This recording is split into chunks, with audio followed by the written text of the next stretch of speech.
పురహరా భక్తశుభంకర భవనా శంకర స్వరహర దక్షాధ్వరహరా కాల విలోచన పాలిత జనగణ కాల కాల విశ్వేశ్వరా ఆశుతోష అజనాస విశాసన జయ గిరీశ బృహదీశ్వరా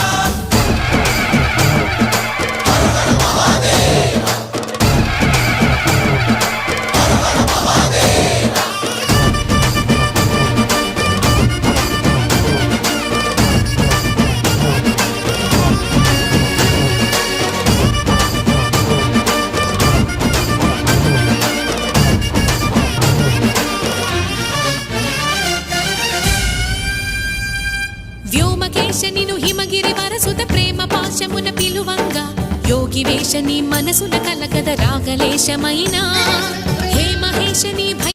హలో అండి, ఇప్పుడు నేను మీకు క్షీరసాగర మదనం గురించి చెప్తాను. అలాగే నా ATM 1009 ఛానల్ని లైక్, షేర్ అండ్ సబ్స్క్రైబ్ చేసుకోండి. పాల సముద్ర మదనం పూర్తి కథ నేను చెప్తాను. అదేనండి క్షీరసాగర మదనం.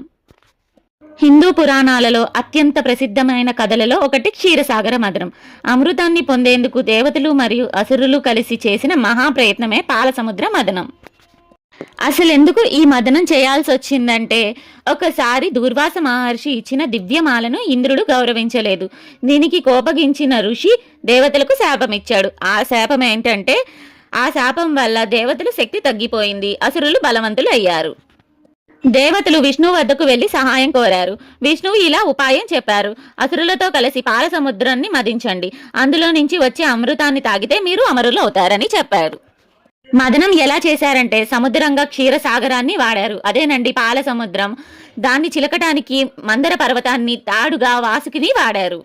మందర పర్వతం మునిగిపోవడంతో విష్ణువు కూర్మావతారంగా మారి పర్వతాన్ని తన వెన్నుపై మోశారు. కూర్మావతారం అంటే తాబేలవతారం అండి.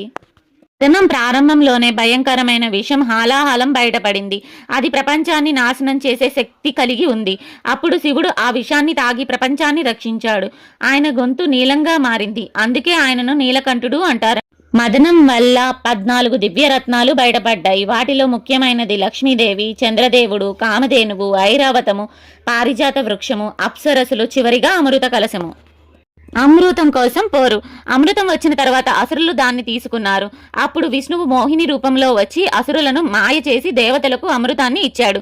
అసురుడులో రాహువు మాయగా అమృతాన్ని తాగడానికి ప్రయత్నించాడు. కానీ సూర్యుడు చంద్రుడు చెప్పడంతో విష్ణువు అతని సుదర్శన చక్రంతో ఆళ్ళ తలను నరికాడు. అందుకే రాహు గ్రహణ సమయంలో సూర్యచంద్రులను మింగేస్తాడని నమ్మకము.